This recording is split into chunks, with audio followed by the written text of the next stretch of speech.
सिंगरौली जिले में फर्जी हस्ताक्षर के गंभीर मामले में मोरवा थाना पुलिस ने न्यायालय के आदेश पर एनसीएल राष्ट्रीय कोलियरी श्रमिक संघ के वर्तमान आरसीएसएस क्षेत्रीय पदाधिकारियों के खिलाफ आपराधिक प्रकरण दर्ज किया है। एफआईआर में लाल पुष्पराज सिंह, मनोहर सिंह, इंद्रेश कुमार सिंह और आरएन ओझा को नामजद किया गया। पुलिस ने अदालत के निर्देशानुसार आरोपियों के खिलाफ धारा 420 और अन्य संबंधित धाराओं के तहत मामला दर्ज किया है।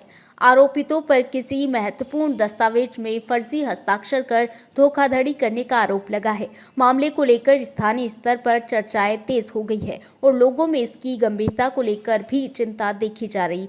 मिली जानकारी के मुताबिक दस्तावेज में किए गए फर्जी हस्ताक्षर से किसी प्रकार का लाभ उठाने या धोखाधड़ी करने की संभावना है। एफआईआर दर्ज होने के बाद पुलिस ने सभी संबंधित दस्तावेज और साक्ष्य जुटाकर आगे की जांच शुरू कर दी। अधिकारियों का कहना है कि आरोपियों की भूमिका और फर्जी हस्ताक्षर की पूरी जांच होगी।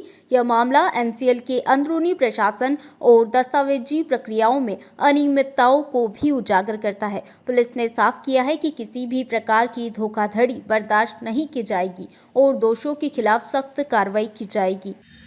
ये संगठन का मामला है। हमारा राष्ट्रीय कोलियरी श्रमिक संघ संगठन चलती है। ये कुछ लोगों ने बीच में इसमें फर्जीवाड़ा करके हमारे डॉक्यूमेंट बनाए गए, उसमें फर्जी साइन कर दिए गए मेरे। ये सब को लेके जो फर्जीवाड़ा किया है, हमारे कई दस्तावेजों में मेरे फर्जी साइन करके उन्होंने यूज किया है। और संगठन का वो चुनाव जो हुआ ही नहीं, उसको बोलते कि चुनाव हुआ और मैं महामंत्री बन गया, फलाना ये बन गया, फलाना ये बन गया। वो चुनाव हुआ ही नहीं। मैं महामंत्री हूँ, ओपी मालवीय जी अध्यक्ष हैं। हम लोग को कुछ पता ही नहीं कब चुनाव हुआ, क्या हुआ। ये बोलते हैं कि हम चुनाव हो गया, हम चुनाव जीते गए। तो ये पूरा संगठन का जो हमारा संविधान है उसकी धज्जियाँ उड़ाई गई हैं। पूरा फर्जीवाड़ा किया गया है। अब फर्जीवाड़ा करके ये संगठन पर कब्जा करना, हड़पना का प्रयास इन्होंने किया। और ये इसलिए किया, ये षड्यंत्र इसलिए उन्होंने रचा क्योंकि लाल पुष्पराज सिंह जो सबसे फर्जी आदमी है, एक कांड नहीं है, उनके कई कांड हैं। ऐसे कई लोग बताते हैं कि ये क्या किया क्या नहीं किया। उनको मैंने संगठन विरोधी गतिविधियों के कारण 10 अप्रैल 2024 को मैंने निष्कासित कर दिया गया था। संगठन के निर्णय के अनुसार मैंने निष्कासित कर दिया। और उस निष्कासन के बाद इन्होंने कई संगठनों के पास गए, एचएमएस के पास गए, बीएमएस के पास, एचएमएस कई लोग के पास गए, लेकिन कोई इसको एक्सेप्ट नहीं किया, कोई इसको लिया नहीं अपने संगठन में। फिर इसने षड्यंत्र रचा और षड्यंत्र रच के इन्होंने क्या किया, अपने कुछ 2, 4, 5 लोगों को लेके इन्होंने एक फर्जी जो है एक हमारा पत्र बनाया मनोहर सिंह के नाम पे।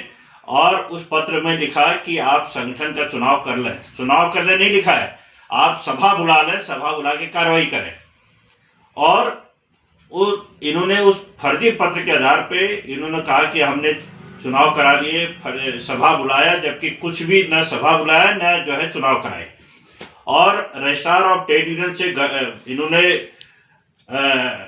साठगांठ करके जी फरियादी वीरेंद्र सिंह बिष्ट द्वारा यह आरोप लगाया गया था कि उनके फर्जी साइन करके कूटरचित तरीके से राष्ट्रीय कोलियरी श्रमिक संघ के चुनाव करवाए गए हैं।